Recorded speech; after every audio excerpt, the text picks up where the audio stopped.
Le ministre de l'Industrie et du Commerce était ce matin en visite dans les locaux de l'unité de production de pâtes alimentaires de la société Nouvelle Alimentaire de Hamada Ossila.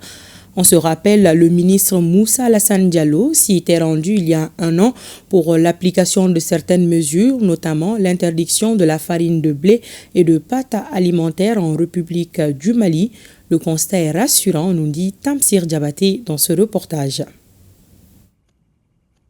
Le Mali opte pour une gestion basée sur la réalité économique du pays, prenant ainsi une décision politique et économique courageuse qui interdit l'importation de la farine de blé et de pâtes alimentaires. Il y a de cela un an. Cette mesure semble faire son effet boule de neige économique dans cette usine de fabrication de pâtes alimentaires Sonalim.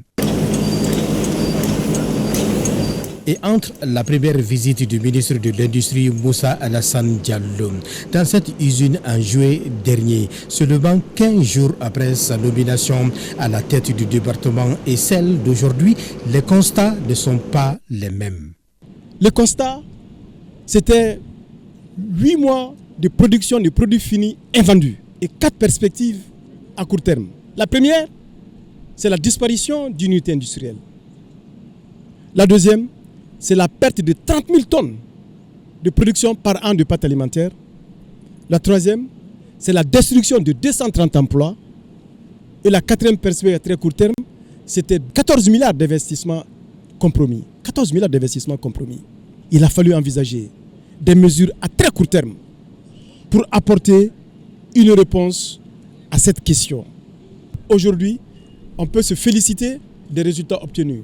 À Sonalim, le ministre de l'Industrie a visité les salles des matières premières, de contrôle et de production de pâtes alimentaires en passant par celles de fabrication de cartons et de boîtes pour les conserves. Il s'avère à l'issue de cette visite que les engagements donnés pour préserver les emplois, garantir la souveraineté alimentaire par la production locale et protéger les unités industrielles sont respectés par les professionnels de l'industrie alimentaire. Les seules contreparties que nous attendions par rapport à cette décision ont aussi été préservées. La première, c'est assurer la consommation, la couverture des besoins du pays en pâtes alimentaires. Deuxièmement, stabiliser les prix.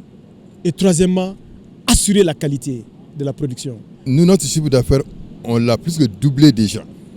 L'année dernière, on a vendu 3 000 tonnes de pâtes. Au jour d'aujourd'hui, on est déjà à 7 000 tonnes de pâtes. Donc, avant le 30 on sera à 8 000 tonnes de pâtes. C'est près de 250% ce qu'on a vendu en 2023.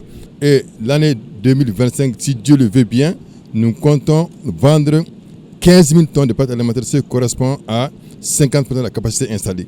Cette politique industrielle et économique voulue et réfléchie par les autorités de la transition ambitionne de renforcer l'industrie naissante, l'emploi et la sécurité alimentaire.